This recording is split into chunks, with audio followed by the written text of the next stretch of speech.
start seeing the heavenlies, powers, principalities, and the sons of God. So, I'm gonna do it here so I can kind of go back and forth. So, we talk about like God's plan is to unite all things in heaven and on earth. So the heavenlies and the earthlies. And so there's several areas within the Bible, like especially in Ephesians, where Paul really addresses and tries to connect these two things so that we understand that they all come together as one, and start to see that they, especially in our modern worldview, we don't always see that the behind the scenes, right? The unseen realm behind the scenes of what we connect to the earth and what we see as physical. Whereas back in biblical times, this was well known, right? Anything that would happen, they would attribute a lot of times to some, like the gods, right? The little g gods, the unseen realm. And so the like in Ephesians 1:10, I started at verse 8, says, "In him we have redemption through his blood, the forgiveness of our trespasses, according to the riches of his grace, which he lavished upon us in all wisdom and insight, making known to us the mystery of his will, according to his purpose, which he set forth in Christ, as a plan for the fullness of time, to unite all things in him, things in heaven and things on earth." And so what are these things in heaven, and then how does that unification really take place? And so it talks about the heavenlies, the things in heaven, and then the things on earth. And so these are, again, it's probably a little bit small, but Ephesians, the heavenlies are mentioned within Ephesians several spots. So Paul really had this worldview of understanding that there was an unseen realm. And even the disciples themselves, we see that in like the storm, whenever Jesus is on the boat and there's the storm and they're afraid and Jesus is sleeping and the disciples are like, we're about to, go over. And they think, at that time, they're probably connecting this to gods, Baal and Yom or whatever, the storm gods and the sea gods, right? And so in their mind, they're like, these gods are upset with us because we're following Jesus and we're not following them and they're attacking us. And then when Jesus, they wake him up and they say, we're afraid, basically, how could you sleep through this? And Jesus is, just immediately calms the storm. That's that point of where Jesus is really saying, I have power over all of these things, right? And for them, that helps shift their worldview as well, right? Because they know that these little g gods are manipulating behind the scenes, but Jesus is like, whatever, I got this. I'm the big guy, right? Mm-hmm. And so we see how Jesus connects those things already, like in heaven and on earth.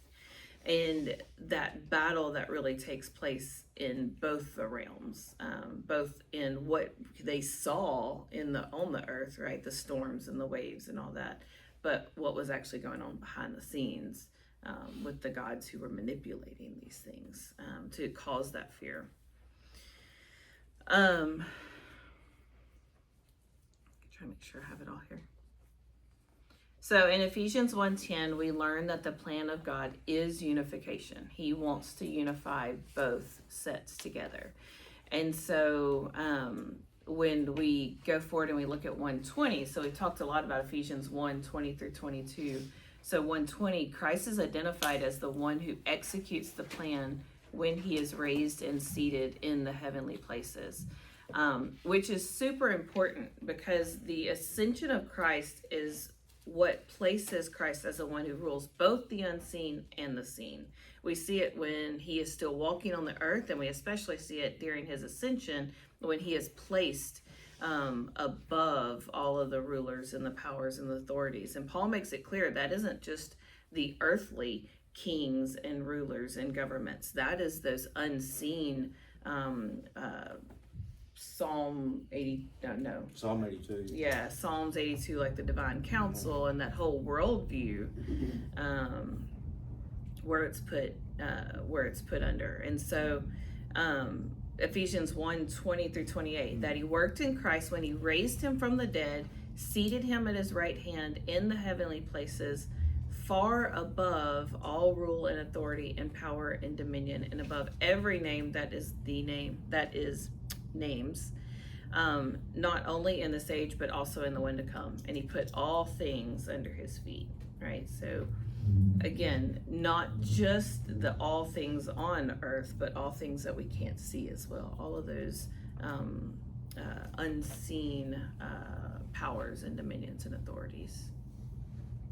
We good so far? Mm-hmm. Okay. Yeah. Please talk or something, because it's so quiet. So it's just important to remember that nothing is outside of the sovereign authority of God, right? Of Christ. Like, he has the ultimate authority. And really, that should provide to me, like, gives me so much more confidence and comfort and assurance that I know that even when I, am in the middle of this battle and I don't understand what's going on, and it's probably that unseen battle where there's other powers that are fighting against me or my family or, those around me, like, I can hold back to this truth and go, Christ is above it all. And I am a child of Christ. I am with him, right? And so I have that assurance to be able to rely on him. Hey, come on.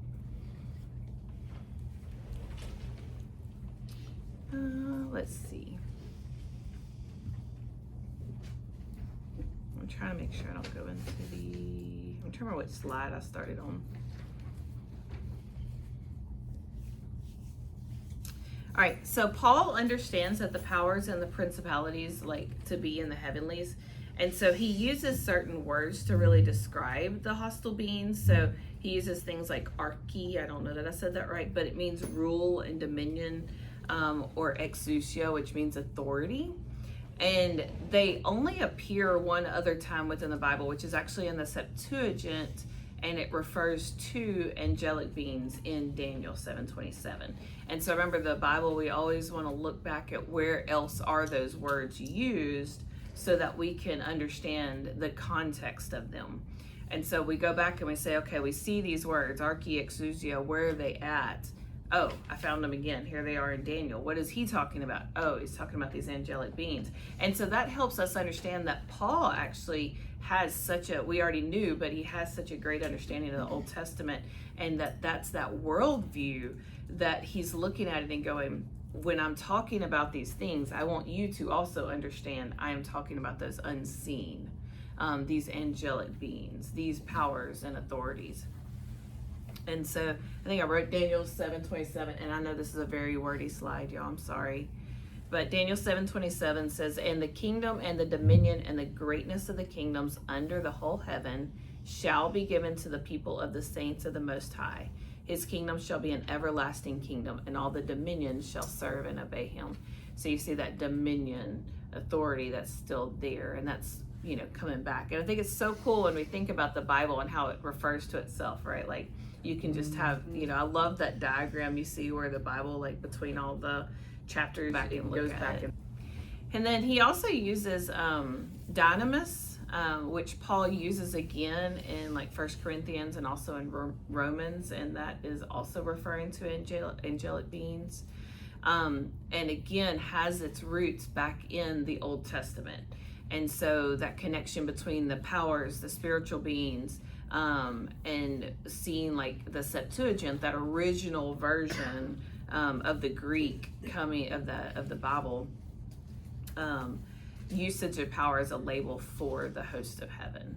And remember, Israel was warned, like, do not worship them, even back then. So we're using that same language he's pulling from, so that it brings all that are familiar with, that have read, that know this Old Testament and have that worldview, it brings them all into today's, or into that same thought and reminder of like, hey, this isn't just, I'm not just worried about what they call the leader of Rome, whatever he was.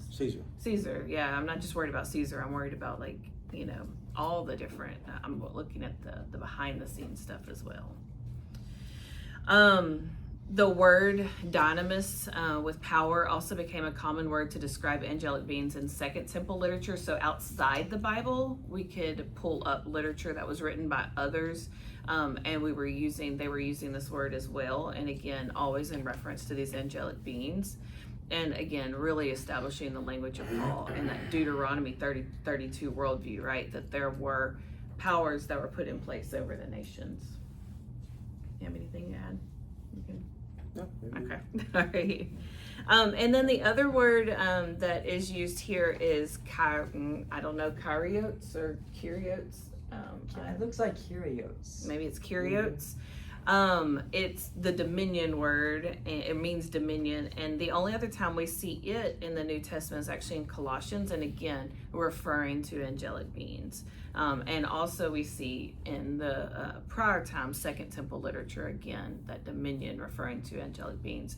So we really want to look at this as an indicator or a list of an indicator of like the comprehensive, overwhelming, all-encompassing authority and power of Christ, right? Like that's put on display in both his resurrection from the dead and also his ascension into the heavenlies.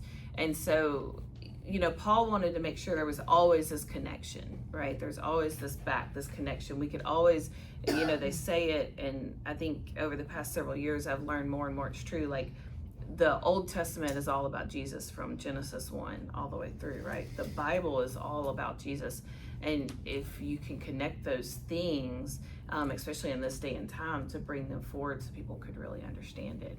So already and not yet. So the powers that Christ has been set above, right? They once were able to actually blind the nations of, Jameson kind of talked about it last week, like blinding the nations of their ability to see Christ, right? And see the gospel and understand. And so now he's stripped that power completely, and he said, okay, they can no longer blind the nations, but they're still able to be active, right? They're still there. And so they're already defeated, as in the war is already won, but we still have the battles, right, today that we have to guard against and that we have to focus on. And then number 6, so Ephesians 1:20 through 22 can be read as the New Testament conclusion for Psalm 82. And I put these back to back because I think it sounds so good. Psalm 82:8, which is the last verse, said, "O rise, O God, judge the earth." Remember, up until this point, he was talking about the little g gods, and it was the judgment on them because they had been placed, the different nations had been placed in charge of these main little g gods, right? Like they were supposed to rule their nation, and they were so unjust and didn't take care of them. And so that whole thing until the very last verse, when you can tell he switches and he's talking to Jesus and he's saying, "Oh, rise, O God, judge the earth, for you shall inherit all the nations." And when we look at Ephesians, we see that mirrored, as in God has now arisen, right? He raised him from the dead. He seated him at the right hand of in the heavenly places, far above all rule, authority, power, and dominion, above every name that is named, not only in this age, but also in the one to come, put all things under his feet, and gave him as head over all things to the church, which is his body, the fullness of him who fills all in all.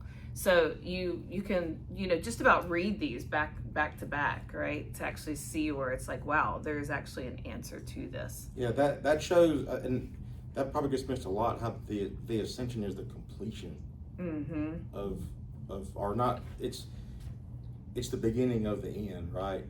So, we sometimes we get caught up in what happened on the cross and being raised again, but then if you read what Paul here is, and subjected to everything under his feet, which you read in Genesis, right? He says that the serpent will bruise his heel, but then he will bruise the serpent's head. And stay up. And that's kind of you kind of see the opposite there in Ephesians, and that's when that happened, right? He's ascended, and all this stuff is under his feet. It's subject to him then, in the spiritual sense. Yeah. And then Paul also uses the prince of the power of the air in Ephesians 2:2, and that language of prince also echoes Daniel 10:13, if y'all remember that, where Daniel had been praying about the conflict that was happening. It took 21 days, I think is what it was, for for the angel to actually appear to him and say, hey, I heard you, but I was fighting the prince of Persia, right? And so that's that same connection. Paul does an amazing, I say God inspires, and it has Paul write this amazing connection that unless you go back and look at it, you kind of would miss when you read through it. So the unseen battle, number 7, the unseen battle involves cosmic beings and the earthly systems and structures that they influence. And so Daniel 10 makes it clear that the earthly conflict that he was praying about was being influenced by the prince in the kingdom of Persia, right? That's not something that anybody else could see. Even Daniel couldn't see that there was a prince that was holding back his deliverance, his message from God. But it makes it very clear that this is happening. That battle is still raging today, right? We are still seeing the consequences of those battles, of that unseen battle today. The corruption out of the family and the marriage and the things that are occurring that are causing this. And so there's still this unseen realm that we are still trying to fight and protect against, protect our families, our churches, our societies from the corruption that it is bringing on. The ascension of Christ reveals the mystery of God, brings about the unification of all things, and brings the powers and principalities into subjugation. All right, I'm gonna escape out of this so I can pull this up because that's that one. So I gave you a part 2 for the rest of the chapter 7. But I want to let us see this video, and this is actually Joel speaking, and because he really explains it better than really anybody, because it's his book anyway, right? Mm-hmm. And so I have a couple of spots where I'm going to let me see it. Okay, good. I'm hoping we can hear it. So what I want to talk about today is the fulfillment of Psalm 82. Not that much. Did God make good on his promise? And my answer to that is yes, he does. But where? It's a doctrine that is often overlooked and neglected, and yet I think it might be one of the most important doctrines that we retrieve today. We often talk about the work of Jesus as his death, burial, and resurrection, right? Would everybody agree? Those are 3 good, book-ended ideas, but we're missing something. Anybody know what we're missing in that list? Death, burial, resurrection. What's missing? Anyone? So there's a descent there. Yeah, so you go before resurrection, you've got a descent. There's something else that finishes the whole thing out. Anybody know? What was it? Or did you go to seminary? You're she did. Look at that. The ascension. Yeah. Why do we miss the ascension? Nate. Yeah. What is the ascension? It's going up. Great answer. No, give me more. What do you want? What do you want from me? What do you think of the ascension? There's a crowd. It's a moment. It's the walkout. Taking off. You gotta have a good exit. Good entrance and a good exit, right? What do you think are the implications of the ascension? Why should we even care about this? Why do we miss this? I mean, to me, it feels more, when he shows up, it's very humble, kind of like this human relationship that's kind of in complex of wait, she's pregnant, how'd that happen? I don't know. And then it's in this barn, maybe a manger in the cave. There's all these discussions. And then, there's no grand entrance, but then he's I'm gonna leave in a completely different way than I showed up. So I think there's something more supernatural about his exit. Do you think that it was physical, or was it just an hallucination? Oh, physical. Yeah. Yeah, it's grand opening, grand closing. It's the way Michael Jackson wanted to go out, but couldn't. You know what I mean? No, I don't. Here we go. This is the hard left. It already happened. Yeah, I knew it. No, but he's ascending to the right hand of the Father. He's ascending to his throne. This is also a kingdom. It's thrones, dominions. powers, principalities, authorities. Yes. Right? Yeah. So what's so fascinating about all of this is, like, what happens to these sons of God? Like, what happens to these beings? You've got the war of the nations that are happening all throughout the Old Testament, but then you get to the New Testament, and it's almost like we pretend or act like there isn't still geopolitical warfare that's happening in the New Testament, and so you get to a passage like Ephesians 1:20. It says that He, so God, exercised this power in Christ. Look at the language, by raising Him from the dead and then seating Him at His right hand in the heavens, right? So these are physical terminology that's being used to describe a physical, real action, but notice where it happens in the heavens. So it's like, oh, it's a beautiful collision of the earthly experience with a heavenly reality. And so part of this is our paradigm, which again, one of the things I love about Blurry Creatures is, Okay, I'm gonna pause that because he kind of goes off into a different section. And so, yeah, did he do a good job explaining that? So much better. Yeah, you did. I love it. Really good. And then I'm gonna go to, I have another section I found that I wanted to listen to before we finish up. Ascending the way that He does is a symbol, or like it matters how He exits, sort of how He ascends into heaven. And is it like His baptism? Do you think that people see like this, heavens open up in that story, right? Are we seeing this? People there gathered, do you think they're seeing? 100%. Okay. Yeah, and I think that's why all that language is so important, is that all the language is both physical and heavenly. And it really does mirror the theological term is the condescension of Christ, that in the incarnation, the high king of heaven comes down low, right? And it's like a physical, like imagine, Jesus could have come into the human existence in any form, in any fashion, and yet He chooses immaculate conception through virgin birth, right? Anybody have babies in here? Yeah? If somebody said to you, think about this. If somebody said to you, man, you had a baby, that must have been so symbolic. How are you feeling right now? Yeah. And then they said, there probably wasn't any pain, right? Because it was symbolic. There probably wasn't any, you didn't need an epidural. Just symbolic, right? And the aftercare, no big deal. So, this matters.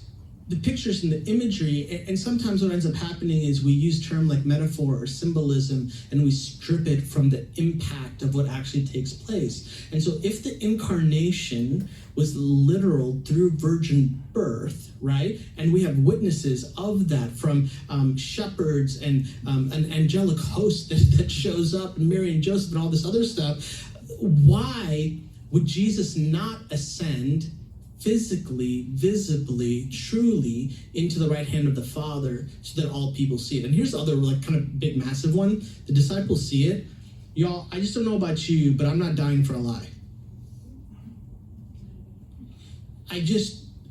Listen, I grew up in an era where I teach my boys, snitches get stitches, right? I do. That's but you know what? I'll take a couple of stitches, but you know what? I ain't gonna die for a lie, though. These dudes died. All of them. In fact, one of the articles that were released on Stranger Theology is on Perpetua, a woman who was one of the first martyrs in the first century, just a couple years after Jesus is gone, Paul is gone, and she has this incredible conversation with her father. It's in Latin, but in the conversation, and Leslie Garcia is the gal who wrote this, and I remember reading the essay, being so stunned by it. In the conversation, the father comes in, and dad's like, I'm paraphrasing, basically like, hey, you gotta just recant Jesus. It's not worth it. You've got a little baby waiting at home for you. Just give up. And she has this moment where she replies back to him, and she looks at like this jug of water, and it's like, what is that? It's a jug of water. Can a jug of water be anything other than a jug of water? It is what it is. And she's like, I'm a Christian. How can I be anything other than what I am? People don't die for lies. Yeah. And so I think there's something very specific about the ascension of Christ into the right hand of the Father, where they look at that and they go, Like, yo, this is for real. How many people were there again? I don't know if the text gives us details. It was a cloud of witnesses, yeah. A lot of people. So, I mean, if he doesn't ascend, what does that do? I mean, obviously the disciples had all those experiences with him, you know? So they still know he came back and he hung out with them, but I mean, you think he has to actually like leave in such a manner that feels, you know, like the best end of the movie there could be, right? Yeah, I think it's these are good questions. I think it's multifaceted. One, he needs to leave because he's fulfilling John 17 and the high priestly prayer, right? Like, I'm going to leave so that the paraclete, the helper, can come. And so as he leaves, the angel's like, yo, just chill and wait for a little bit because the helper is on his way. He's going to equip you and empower you. And so simultaneously, you have the fulfillment and the ascension.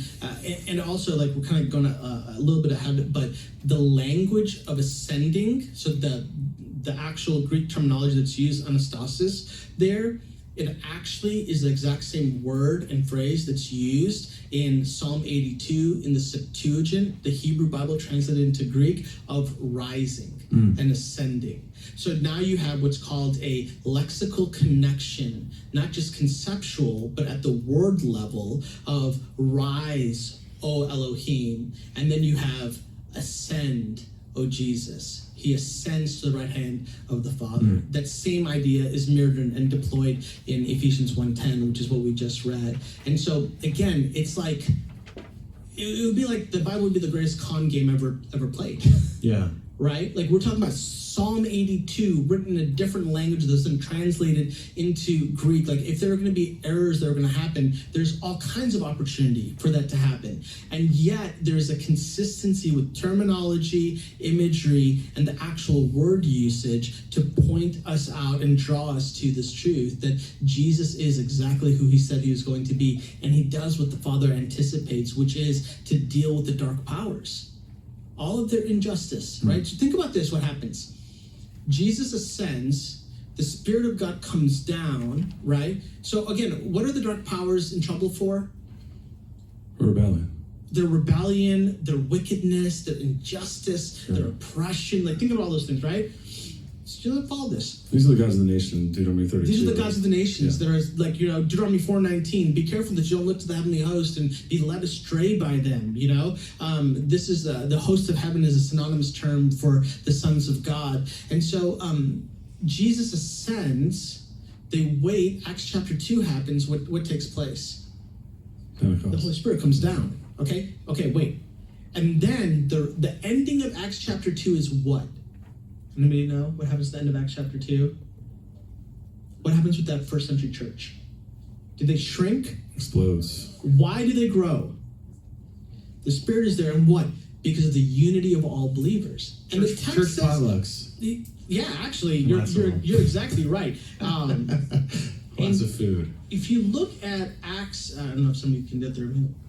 Like, it's kind of wild because at the end of it, it actually says something pretty specific. Let me get there. Look at this. This is wild.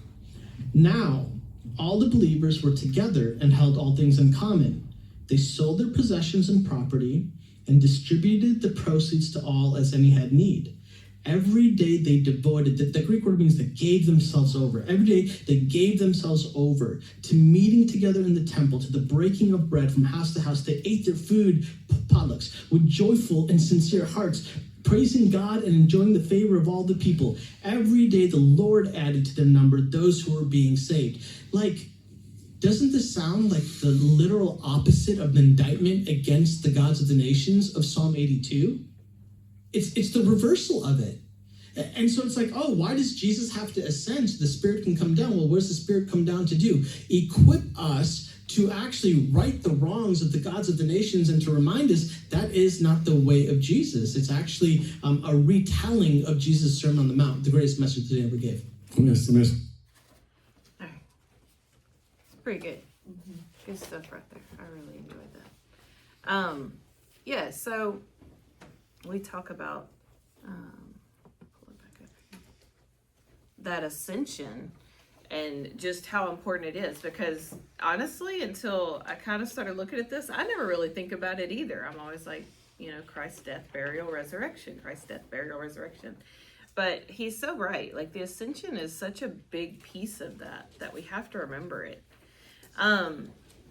We go back to like this two families, so kind of thinking about that unity again. We have to remember that there's this two family household of God that he's trying to bring together, right? The heavenlies and his earthly family, right? And so in Ephesians 3:14, it says, "For this reason I bow my knees before the Father, from whom every family in heaven and on earth is named, and every being, whether human or angelic, good or evil, receives its life and its being from the God of the Father." And so we had to because the members of his families were first belonged to God, they have to go back to God. And so he has to, that is kind of what is happening during that ascension. They are all coming back into his family. So it's often overlooked, but supremely important to remember about the ascension. It's only mentioned in a few places. It's just little verses in Mark, Luke, and Acts where it just talks about Jesus's ascension. But it's presumed in many contexts throughout the rest of the Bible. So it's a very significant event within the post-resurrection life and ministry of Jesus. The cross, the resurrection, and the ascension are actually considered three parts of one great act. So the early church, the ascension was just as important as his death, his burial, and his resurrection. It was always right there. What did Jesus do? He not only died on a cross and was resurrected, but he also ascended above, through this opening and back to the right hand of the Father to be above all, not just the earthly, but above the unseen as well. Remember that I put a thing on B here. I think it was here. The people Paul is speaking to in Ephesians really understood this already, right? Just like I talked about with the storm on the seas, and I promise I'm watching time. I want to slide through it as quick as I can. But just like the storm on the seas, they understood that the unseen realm has been working in and through these earthly systems. But for them, because there were so many little g gods, the thought of unifying all of that into one family was just like, that's impossible. There's no way we can pull all that together. But when Christ ascended, that's essentially what he did. He pulled all of that into one. Now there's bad, right? And there's good, the ones on his side. But they're still all under his umbrella of what his authorities, what he rules. Ephesians 1:20 and 22, the language is very deliberate in there. So talking about, and he kind of mentioned it, but how Christ was raised and he was enthroned or seated. And it leads to like this natural outcome there of the ascension is the rule and reign of Christ, right? And then God put under and either gave or appointed all things subject to him, where everything was placed underneath him. And so to take one seat beside the throne instead of standing was actually a sign of a royal enthronement. It happens after winning like a great military battle. And really shows like they exercise their power and authority over their enemies. And so being able to say that, to actually say that Christ is seated, is actually just that much more of a layer of like his ultimate military type honor of this battle that he's already, this war that he's won. The language is also a lot like Psalms 110 verse 1, where it says, "The Lord says to my Lord, sit at my right hand until I make your enemies a footstool for you." And so again, we go back to Psalms and we can pull forward and go, wow, like this is exactly what Jesus is doing, what God did for Jesus, to Jesus, right, to pull him up. So again, Paul's really applying those Old Testament expectations of the Messiah's enthronement to the narrative of Christ, like proving to them that Christ is the fulfillment of everything that they've been waiting for. And then there's three ways that the ascension actually connects to Psalm 82, at least three ways that we can see. So the context of Psalm 82 is a divine council scenario. So Ephesians 1:20, the raising and seating, like we talked about. There's this continuity in the language, like we've talked about as well, with the rise and then raising. Those are two different words, but they're actually used synonymously. And they're being used as either being appointed to an office or a task, or they're being lifted up of Christ into that heavenly places. And then that divine counsel and rising or ascension context naturally leads to a judgment, right? Because Psalm 82 is that judgment. There is a plea to cast judgment on the sons of God for their wickedness. And in Ephesians, we see where Christ brings these rebellious cosmic beings like into right order and subjugated back under his authority where they should be. I thought it was interesting that Joel points out, like, if you go back to Babel and you think about the people, they were motivated at that time. What did they want to do? They wanted to ascend themselves, right? Create their ascension in order to get their own name and their own reputation exalted and lifted high. And they were trying to force God basically to descend to them, right? But in Ephesians, like, it's completely different, and God actually raised, ascended Christ, and then through Christ redeemed humanity. Us Christians, we are ascended, so we actually obtain through Christ and through God's power what the people in the time of Babel were trying to force God to give them, was that ascension. And then Christ's ascension is the beginning of the end of the unseen Adam. Descended without dying in the Bible, that was Elijah, right? Mm-hmm. And then Enoch. And Enoch, yeah. We assume Enoch did because it says that he was with God and he was no more, right? So who else did yeah. that? Just those two guys. Yeah, I think it was it. that's the only Elijah two in and the Bible Enoch. that I know Yeah. of. Yeah. So. Oh. All right. And that is all I have. I hope